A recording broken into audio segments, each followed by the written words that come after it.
Hi guys, this is Matt from paultan.org. Today we're going to take a look at yet another car from a brand that's quickly establishing itself as a design powerhouse in the automotive industry. This is the all-new Kia Sportage GT line turbodiesel.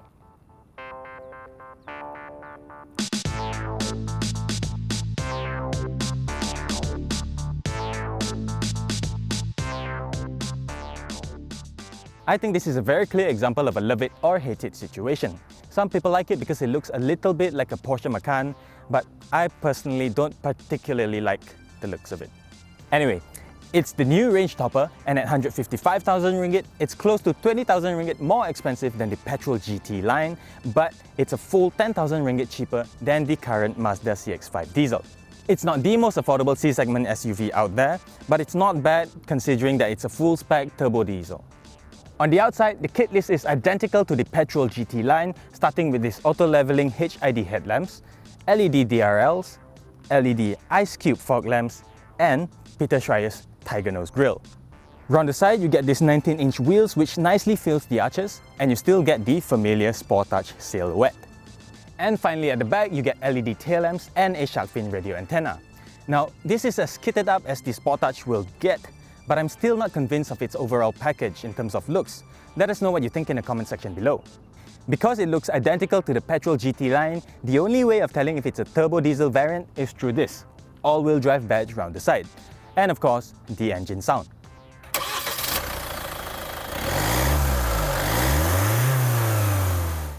So you can obviously tell that it's a diesel engine when it's running. Now, this is a 2-litre turbo diesel with VGT, pushing out 183 horsepower and 400 Newton meters of torque. That's over twice the amount of torque available in the 2-litre petrol, which by the way is a two-wheel drive only.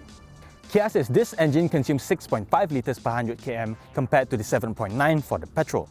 Power goes to all four corners through a 6-speed automatic transmission with pedal shifters. The cabin is very familiar Kia stuff. It's high in quality with generous use of soft touch plastics, but it does get harder as you make your way down here. Now, having said that, nothing feels cheap except maybe this 7-inch touchscreen head unit. It's slow to respond and the user interface is not very user-friendly. Over here, you get this part-perforated flat-bottom leather steering wheel found only in GT lines. And you see this media controls over here? That's new and exclusive to this trim only. In terms of equipment, there's keyless entry and start, dual-zone climate control, twin 12-volt sockets, and powered front seats. Unique to this diesel variant is an electronic differential lock, hill descent control, electronic parking brake with auto hold function.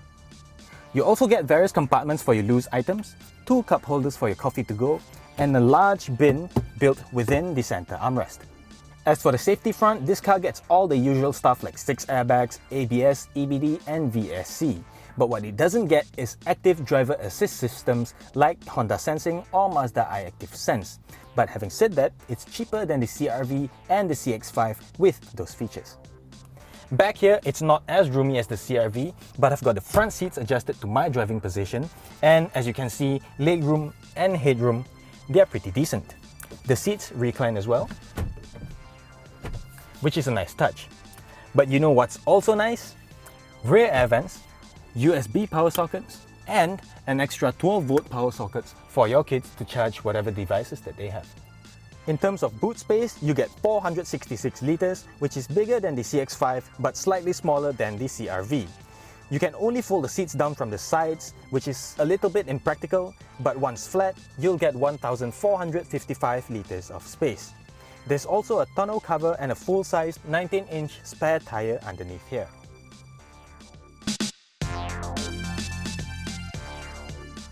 So, how does it actually drive? Well, right off the bat, the diesel engine actually makes the car feel much more lively. With 183 horsepower and 400 Newton meters of torque, power comes on so smooth and effortlessly. Getting up to the 3-digit mark is very easy, very effortless, almost too easy. Having driven this, I don't think I want to go back to the 2-litre NA petrol anymore. In the car, you don't hear the diesel rattle as much, but once you get it revving,